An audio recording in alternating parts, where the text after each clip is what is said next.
അയ്യോ ഇത് നല്ല ഭംഗിയുണ്ട് നോക്കിക്കേ. നല്ലതായിരുന്നു, ഞാൻ നല്ലൊരു ചെയ്തു കൊടുത്തു. നന്നായി ചെയ്തു. നല്ലതായിരുന്നു, ഞാൻ നല്ലൊരു ചെയ്തു കൊടുത്തു. നന്നായി ചെയ്തു. എന്നിട്ട് മാഡം എന്ത് പറഞ്ഞു? മാം പറഞ്ഞു ഞാന് നല്ലപോലെ ചെയ്തു, ഇനി നമുക്ക് അത് തന്നെ പ്രാക്ടീസ് ചെയ്യാം. ആ അങ്ങനെയാണ് കുട്ടികൾ വേണ്ടത്. അല്ല നിങ്ങളുടെ ചെസ്സിന്റെ ക്ലാസ് ഇതുവരെ തുടങ്ങിയില്ല? ഗെയിംസ് ഒക്കെ ഉണ്ട്, ആഴ്ചത്തെ ഒരു പ്രാവശ്യമുള്ളൂ, ഇന്നലെ കഴിഞ്ഞതാ, ഇനി നെക്സ്റ്റ് വീക്കാ. എന്താ അത് വാവ സ്കൂളിലെ വിശേഷങ്ങളൊക്കെ പറഞ്ഞു കൊടുക്കുക? ആ അച്ഛമ്മേ. അച്ഛമ്മേന്റെ സമയത്ത് ഇതൊന്നും ഇല്ല കേട്ടോ.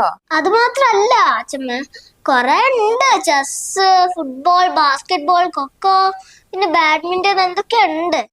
ആണോ?